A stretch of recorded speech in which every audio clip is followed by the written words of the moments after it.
Hi guys, this is Rick. Hope everyone's having a really great day. This is a video tutorial that I have been meaning to sort of get done for absolutely ages. I keep being asked by people how I compress my videos to fit them onto YouTube and how I sort of still get a pretty good quality.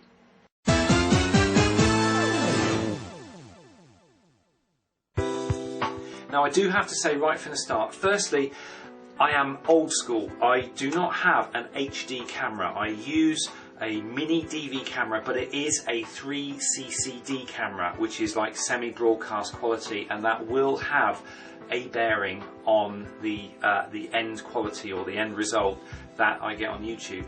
Secondly, I also use a PC and I use Windows XP. Now I have tried this technique using Windows Vista and it didn't work very well at all, but if you've got access to Windows XP then this hopefully should work for you. So have a look at this bit of footage and I'll come back to you at the end. Okay, so what I've got here is just 1 minute of basic random stock footage. This is a buzzard flying around, and what I'm going to do, I'm going to save this into a DV AVI format. So if I go File, Export, Movie, and then I go into Settings, this is what I do. Okay, first things first, the file type, what I do is go for DV AVI, not just AVI but DV AVI.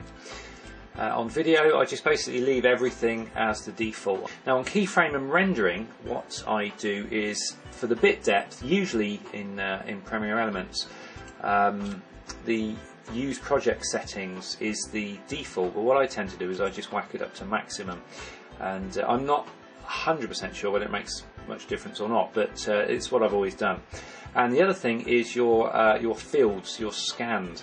You can have interlaced or progressive scan, and you always want to go for progressive scan. If it's going to be shown on a computer screen, you want progressive scan. If it's going to be shown on a normal everyday CRT television screen, which not many people sort of use these days, then you want to go for interlaced. But apart from that, forget about interlaced, go for progressive scan, and you won't get those horrible horizontal lines that quite often you see in some of these videos. Personally, for audio, I have got the option of taking it up to 48,000. I tend to stick with 44,100. What I found in the past is when I use 48,000 hertz, I get issues with the end product, but whenever I use 44,100 hertz, I don't get those issues quite as much. So I'm going to just save that as a DV AVI file, and that's saving now. So there we have the actual finished buzzard footage that I just saved, and that's as a DV AVI. So what I need to do now, because that is a massive file, that's 225 megabytes and that's just 1 minute long, and I mean I could upload that to YouTube as it is and it would take ages to upload, but obviously if that was a 10-minute video that would be measured in gigabytes, and that's absolutely no good whatsoever. So what I need to do is reduce that down, and what I do is I use Windows Movie Maker. So there we go, there's Windows Movie Maker. I'll just go in and get that video that I just saved. Drag the buzzard footage to what's his name, and then I just go in and File, Save Movie File, next, can save it. I'm going to call it Buzzard, okay, and I'm going to save it as, I select other settings, let me zoom in. So this is Windows Movie Maker. I've chosen other settings and gone into there, and video for local playback 2.1 megabytes per second.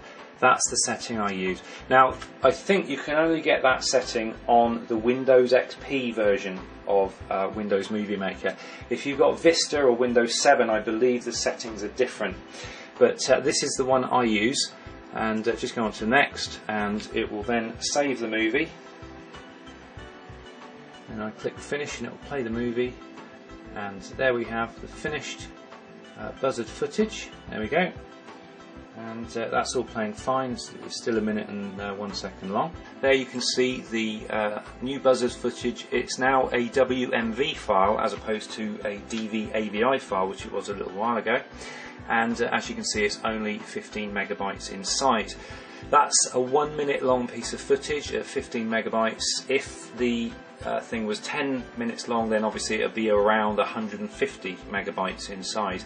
So it's a nice size to upload to YouTube. There's no major major issues with the size of it, and you're going to get a good quality on YouTube. So there you go, that's basically all I do. Technically you should be able to do this in your own in your first generation editing software. You shouldn't have to sort of save the file and then go and crunch it down. But I've tried it, and I've tried it a lot, and it really, for me, it doesn't work. This works, and I like to go with what works. If you guys want to give it a try, see how you get on, hopefully, fingers crossed, it'll work for you too. So that was it for today. Thanks for watching, guys. Have a great rest of the day, and I will see you in the next video.